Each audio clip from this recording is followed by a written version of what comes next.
Welcome to my 6th episode of Let Me Tell Ya. You may notice something is different. I got studio lights! So you guys may have noticed that the lighting is really soft and really weird looking and kind of fuzzy, and then I did some tests and realized it's not actually the lighting. It just happened to be that there was some weird issue with my camera, of course, when I first used my brand new lighting. So just wait for the next video. It should be better by then, hopefully. But since this wasn't a makeup video, I decided to go ahead and just let it be for this video. So just be patient and it'll be better next time. Thanks, guys. This right here is just obviously some cute gold lips that I thought were adorable, so I wanted them in my background. And then this right here, which I know it's glaring. I already took the glass off to make it not glare as badly so you can't even read it completely, so I'm going to try to do something about that, but do know that it says I'm meant for something more, and that saying means a lot to me. So when I first started YouTube about 4 months ago, I was laying in bed just cuddling with my husband, and I told him, because I was just about to start my YouTube channel, I was like, I feel like something is like really pulling me towards this, and I'm really excited about this. And I told him, I really feel like I'm meant for something more. And that's just how it felt as I was getting this journey started, was that I was meant for something more. And so I got this custom made. I will link down below where I got both of these on Amazon. You can get a custom quote with this print. So I had this quote custom made for me saying I'm meant for something more, because that's what I said to him, and it really resonated with me.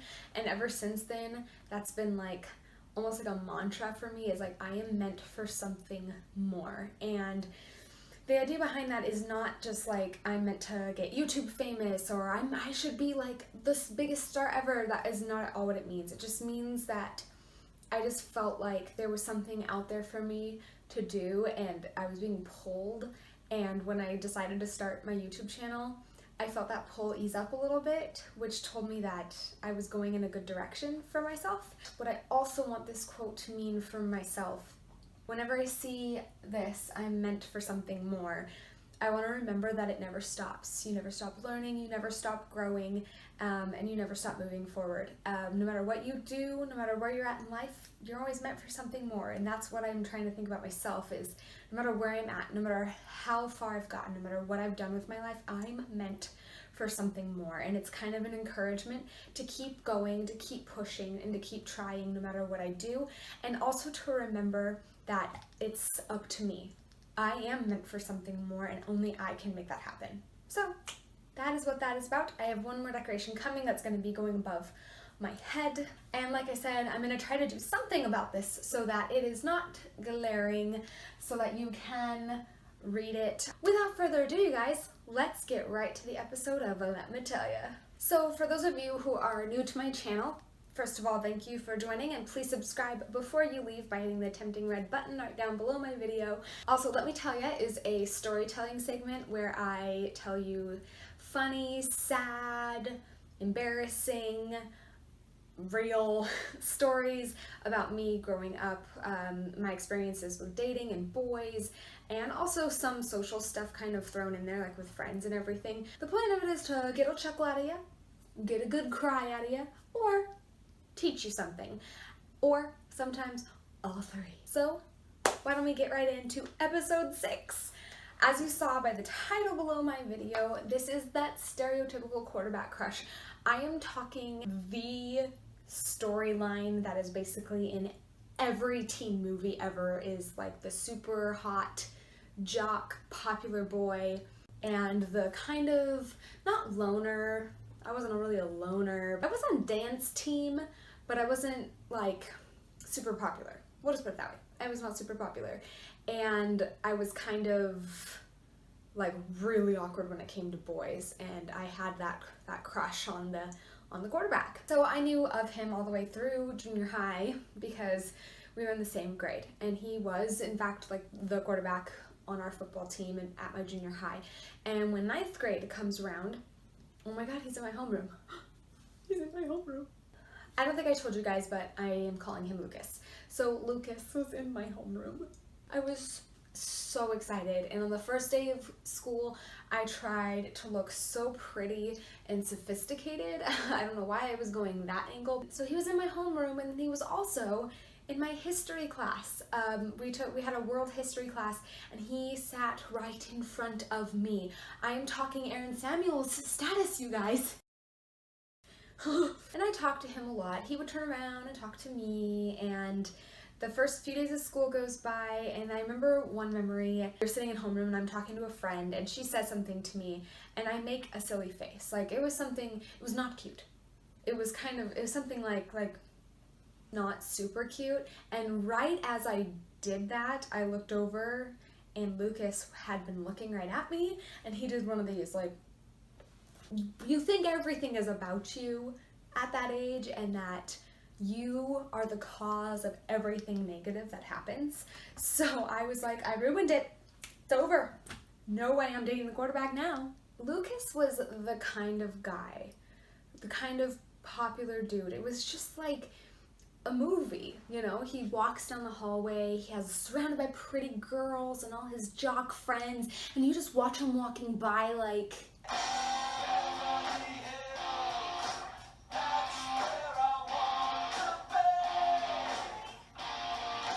So some of the things that happened that year with Lucas, my best friend in the whole world at the time sat behind me in that history class that he sat in front of me in, and so her and I would pass notes back and forth, and we came up with code names in case anybody found it. I learned from that journal incident. You need to watch my last one, Daniel. I learned from that. So we made code names for him.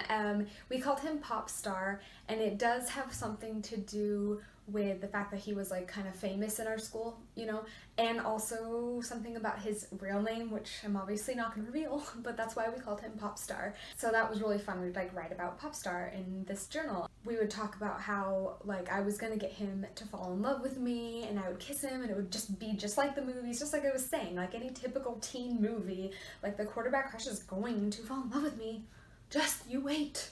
I had always talked to him and flirted with him in class. We talked to each other a lot in that class, actually. And I kind of felt like he flirted sometimes a little bit too. So for Valentine's Day, I decided to do something a little crazy. We had the ability to pay for some Valentines to send to people in class. So I paid for one to have one sent to him anonymously that basically just... I don't even really remember what it said anymore. Actually, I don't remember at all what it said anymore. But I know it basically was just like, you're amazing and I have a huge crush on you, or something like that. With no, I didn't sign it. So what's the point? I don't know. I have no idea what the point of that is. And there was this girl who sat in front of him in history classes, and I think she mentioned something that he had gotten an anonymous Valentine, and I told her that it was me. And I asked her to please not tell him that it was me. You think she kept the secret?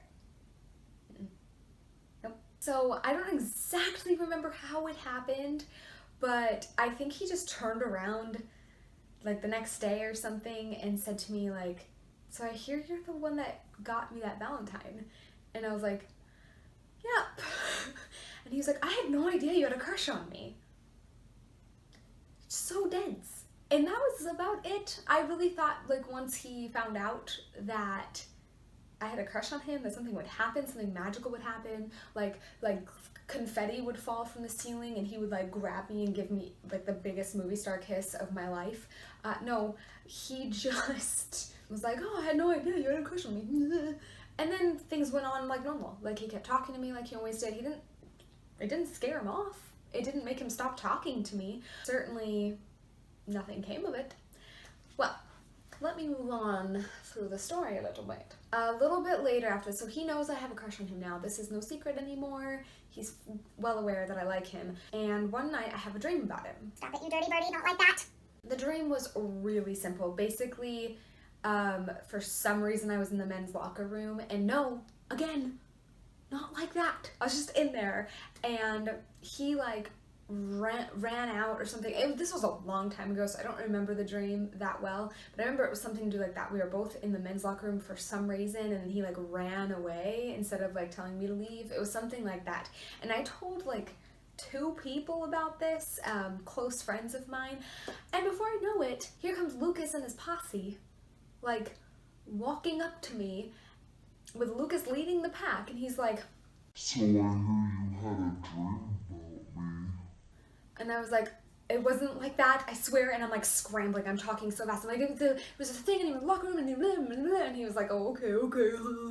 And he like walks off. So embarrassing. But nothing, luckily, came of that instance, but it was so embarrassing, especially that he like brought his posse of guys over to confront me about this dream he heard that I had about him. He kind of rolled his eyes at me and honestly did look a little creeped out, and I was just like, could you give me a second to explain it to you? So now we're to the time of year. I went on this trip with my mom to Seaside, Oregon. This was a time that I, for whatever reason, just was so into Lucas. Like I was so into Lucas. And also at the time, the Ali and AJ CD, Into the Rush, either just came out or I had just gotten it. I can't remember which. There was a couple songs on there that I started to kind of like dedicate to him in my mind. I just had this feeling that him and I were going to be something, like something magical was going to happen, and I started having these fantasies, not like that, you dirty birdie, of him like showing up in Seaside or me like running into him at Seaside. I would be walking through like the souvenir stores and imagine just turning around and him walking through the door, and then I started to like dream like maybe that'll happen, and then he'll ask me to meet him on the beach in the middle of the night, and he'll bring like a moped. I'm not even kidding you right now. I sound insane, but this is what my mind did. I like imagined him bringing a moped and us like riding the moped around the beach in the middle of the night and falling in love and him kissing me with love. I had a very specific song dedicated to that very fantasy.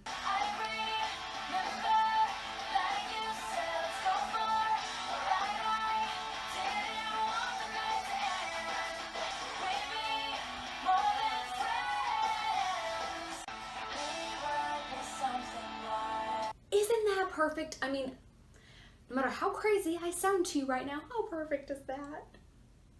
Alas, he did not show up in Seaside. I mean, that would have been crazy, but he didn't. So the rest of the school year goes by. I actually have another boyfriend for quite a while who I believe, yeah, he's the next episode. So don't worry, you will not miss out on that. The rest of the year goes by, and Lucas rides my bus, by the way. I don't think I even told you that, but he actually lived very, very close to me. He lived right up the road from me. We had a 9th grade farewell dance, which I have mentioned to you before in one of my past stories, my story about Avery. You can go back and watch that one if you want. I mentioned that dance briefly in that one. So I was at the 9th grade farewell dance that we had. Well, I wasn't at it yet, but it was the day of. And I'm on the bus with Lucas, because Lucas and I talked on the bus a lot in the back of the bus. Like, looking back and talking about that, I honestly think that guy liked me. I think he liked me, but I just wasn't popular, which then makes me think I should not have liked him, because clearly how shallow is that? So anyways, we're in the back of the bus, and I grow the biggest pair of cojones, and I just ask him flat out, will you save me a dance at the dance? And he said, oh, I'm sorry, I'm going with Jennifer. She was this really pretty, that's not her real name, by the way, but she was this really, really pretty, really popular, the type of girl that was like, felt like I wanted to be like. I think a lot of us go through that. Like, there's these girls that we kind of idolize at our school. I think a lot of girls go through that at that age. She was definitely one of those, and he told me he was going to dance with her. As soon as he said that to me, I felt crushed. But then he was like, but I'll ask her. That told me that he wanted to. He wanted to dance with me. That's what that said to me. That did not say to me, like, no way, sorry, have a date. It was, I'm going with Jennifer, but I'll ask her. What? You'll ask her? I think my theme song for that moment, if it was out at the time, would have been. She wears short skirts, I wear t-shirts. She's cheer captain and I'm on the bleachers. What you're looking for has been here the whole time. Why can't you see you belong with me? Right? It's like the exact same thing. I remember being at home before the dance and oh my gosh, I was going crazy. The butterflies were non-stop. I mean, I was practically nauseous because I thought there was a chance I was gonna get to dance with Lucas at the dance. I had a kind of a stepbrother at the time and I was bragging all about it to him and I know he was like, shut up. I got ready for the dance. I got to wear makeup. They let me wear makeup for the first time ever for that. Well, it wasn't the first time I ever wore makeup because I was on dance team, but it was the first time they let me put on makeup myself. So I went to the dance and still had that like nervous, like holy moly, I really want to dance with Lucas. I really hope Jennifer says yes. So I see him there and at one point I remember like just wanting to ask him, but I think I just waited around, which is really impressive and totally unlike me to not just get in his face about it, but I'm pretty sure I just waited around with my friends to see what he would say. And he came up to me and he was just like, I'm sorry, but Jennifer said no, I can't dance with you. And I was like, is it just me? Or did he seem a little bummed about that?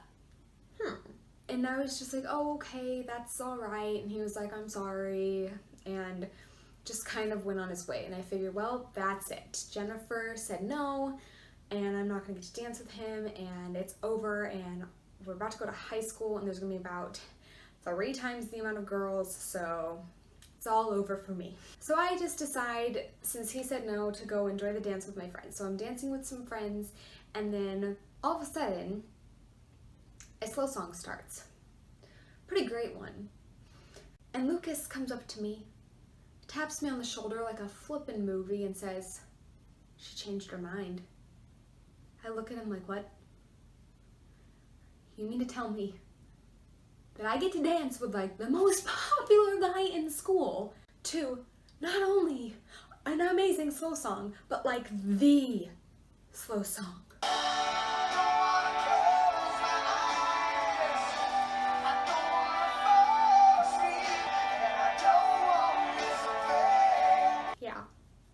Don't Want to Miss a Thing from Aerosmith was playing. Not only is that like one of the most romantic songs ever, but he had his arms around my waist and I had my arms around his neck and he was mouthing the words while looking into my eyes. I don't know very many girls, I mean I know some, that isn't their dream come true. Having the most popular guy, not just the most popular guy, but honestly a pretty nice guy, very, very attractive, looking into your eyes, singing Don't Want to Miss a Thing by Aerosmith.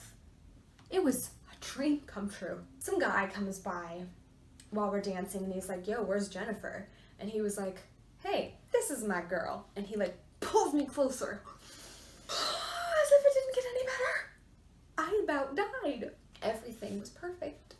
Perfect. But, you know, then summer starts and we don't talk all summer and I get to high school thinking like, what if something happens between us after that dance? That dance was romantic and he looked into my eyes and he sang the words to Don't Want to Miss a Thing to me. I forgot to mention that when we were done dancing, Jennifer came up and I was like, thank you, Jennifer. And she was like, oh, you're welcome, sweetie. Like I was a little kid that she let me dance on her boyfriend's feet. But I get to high school and I had a friend who told me that as soon as he had done that pull me closer thing and he had his face like towards his friend, that he had made like a face. Like he pulled me closer and then went like, whoa, like that. And she said that she saw it.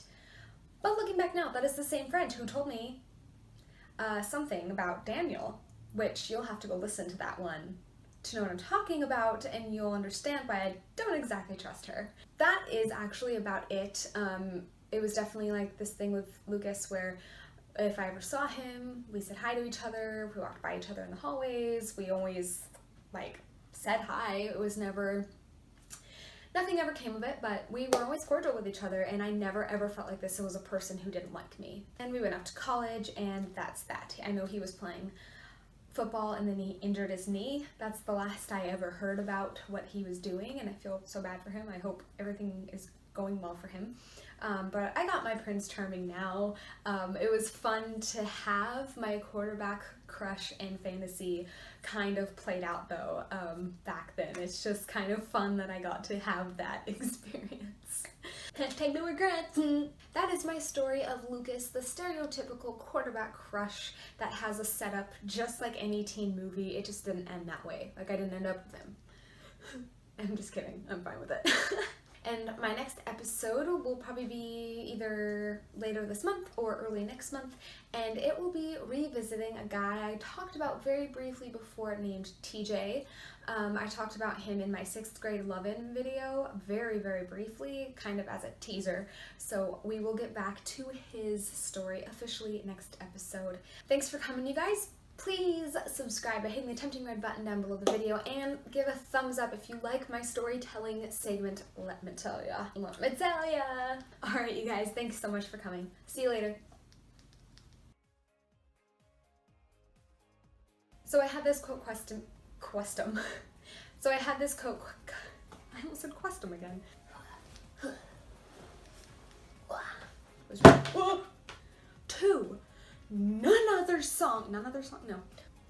Sorry, I hear foot noises. Footsteps.